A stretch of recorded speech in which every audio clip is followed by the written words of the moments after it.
বাঙালি হিন্দু ধর্মাবলম্বীদের সবচেয়ে বড় ধর্মীয় উৎসব দুর্গাপূজা। এ উৎসব উপলক্ষে কুমিল্লা জেলায় এবছর ৮১৮টি মণ্ডপে অনুষ্ঠিত হবে দুর্গা মায়ের আর্চনা। আর মাত্র কিছুদিন পরই স্বর্গালোক থেকে মর্তে আসছেন দেবী দুর্গা। তারই ধারাবাহিকতায় দুর্গা প্রতিমা তৈরিতে ব্যস্ত সময় কাটাচ্ছেন কুমিল্লার মৃৎশিল্পীরা।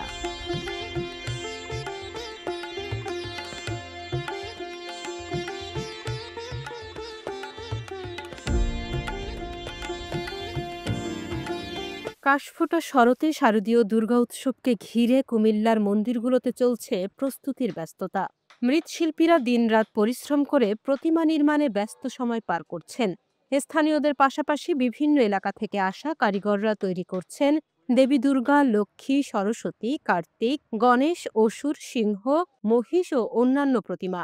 ইতোমধ্যে মাটির কাজ প্রায় শেষ, শুরু হয়েছে রং ও সাজসজ্জা। তবে উপকরণের মূল্য ও মজুরি বেড়ে গেলেও ন্যায্য দাম না পাওয়ার অভিযোগ কারিগরদের। সমাজের সবচেয়ে থেকে বড় উৎসব, সবচেয়ে থেকে, ঠিক আছে।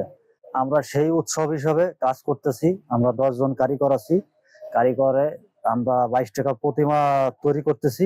এটা অনেকের বাসায় পূজা করবে, অনেক মন্দিরে যাবে। আমাদের মাটির কাজ শেষ পর্যায়ে, আমরা এখন রঙের কাজ ধরবো। আমার পূজার 10 দিন বাকি আছে, ঠিক আছে। আর এখন যে ঠাকুর যে বানাইতে যে পরিশ্রম, আমরা সেই পরিশ্রমিক মালিকও পায় না, আর মালিকও আমাদের দিতে পারে না। মালিক দিতে পারে না কেন? একটা বাঁশ কিনতে গেলে যে বাঁশটা আগে ছিল 300 টাকা, সে বাঁশটা এখন 500 টাকা।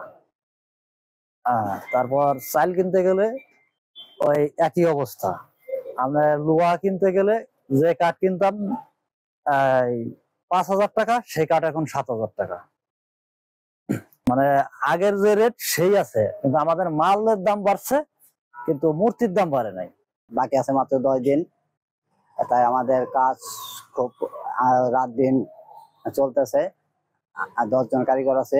মাটির কাজ শেষ বলতে কি আর একটু বাকিও আছে। আবার 2-4 দিন পরে আমাদের যে রঙের কাজ শুরু হবে।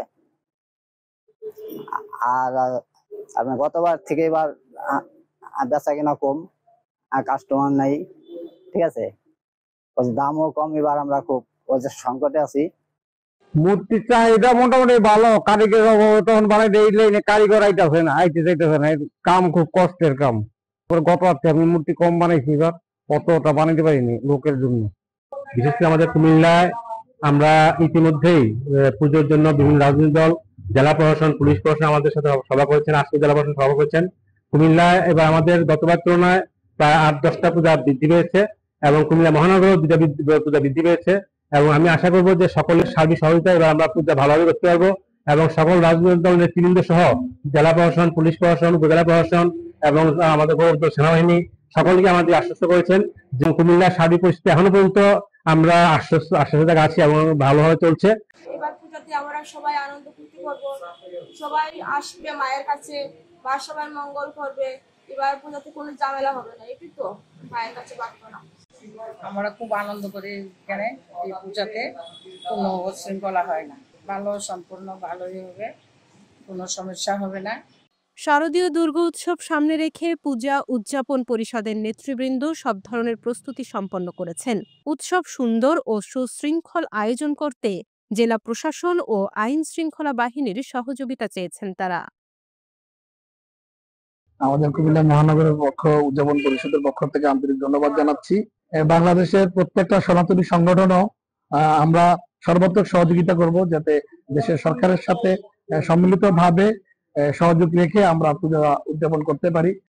শারদীয় দুর্গা উৎসব সুসম্পন্ন করতে আনসার, পুলিশ ও অন্যান্য আইন শৃঙ্খলা বাহিনী প্রতিটি পূজা মণ্ডপে উপস্থিত থাকবেন। সিসি ক্যামেরা তত্ত্বাবধানে থাকবেন উপজেলা নির্বাহী কর্মকর্তা। এছাড়া গুজব ও অপপ্রচার রোধে সোশ্যাল মিডিয়া মনিটরিংয়ের জন্য বিশেষ টিম গঠন করা হয়েছে বলে জানায় প্রশাসন। আমাদের 950 জন পুলিশ সদস্য সার্বক্ষণিক পূজা নিরাপত্তা থাকবে। 90টি পুলিশ পেট্রোল তাদের দায়িত্ব পালন করবে। পাশাপাশি গুরুত্বপূর্ণ পূজা মণ্ডপগুলোতে আমাদের ফিক্সড পুলিশ টিম থাকবে। পূজার ভেন্যু কেন্দ্রিক চুরি, ছিনতাই, ইপটিজিং কঠোর হস্তে দমন করা হবে। আমাদের বিশেষ একটি টিম কাজ করবে যারা সোশ্যাল মিডিয়া মনিটর সহ সাইবার স্পেসে নজরদারি করবে, যাতে কেউ গুজব ও উস্কান ছড়িয়ে কেউ যাতে বিশৃঙ্খলা সৃষ্টি করতে না পারে। সামাজিক যোগাযোগ মাধ্যমে কোনো অপপ্রচার, যাচাই বাছাই ছাড়া কেউ যেন প্রতিক্রিয়াশীল মনোভাব প্রদর্শন না করে, এ বিষয়ে সবাইকে সতর্ক থাকতে হবে। রেগুলার আইন শৃঙ্খলা রক্ষাকারী বাহিনী পুলিশ পোশাকে এবং সাদা পোশাকে তারা তৎপর থাকবে। পাশাপাশি বিজিবি আমাদের তৎপর থাকবে সীমান্ত এলাকায়। র্যাব এবং সেনাবাহিনীও টহল জোরদার করবে। আইন শৃঙ্খলা রক্ষাকারী বাহিনীর সাথে সমন্বয় করে প্রত্যেকটা পূজা মণ্ডপে আনসার, পুলিশ সহ অন্যান্য আইন শৃঙ্খলা রক্ষাকারী বাহিনীর উপস্থিতি নিশ্চিত করেছি। আমাদের উপজেলা নির্বাহী অফিসাররা প্রত্যেকটা পূজা মণ্ডপে সিসি ক্যামেরা থেকে শুরু করে অন্যান্য যে মেজাজগুলো রয়েছে সবগুলো মনিটরিং এর দায়িত্বে থাকবে। দুর্গাপূজার শেষ 2 দিন শহরের প্রধান রাস্তাগুলো একমুখী সড়ক করে দিব এবং কিছু রাস্তায় আমরা যান চলাচল বন্ধ করে দেওয়ার সিদ্ধান্ত নিয়েছি।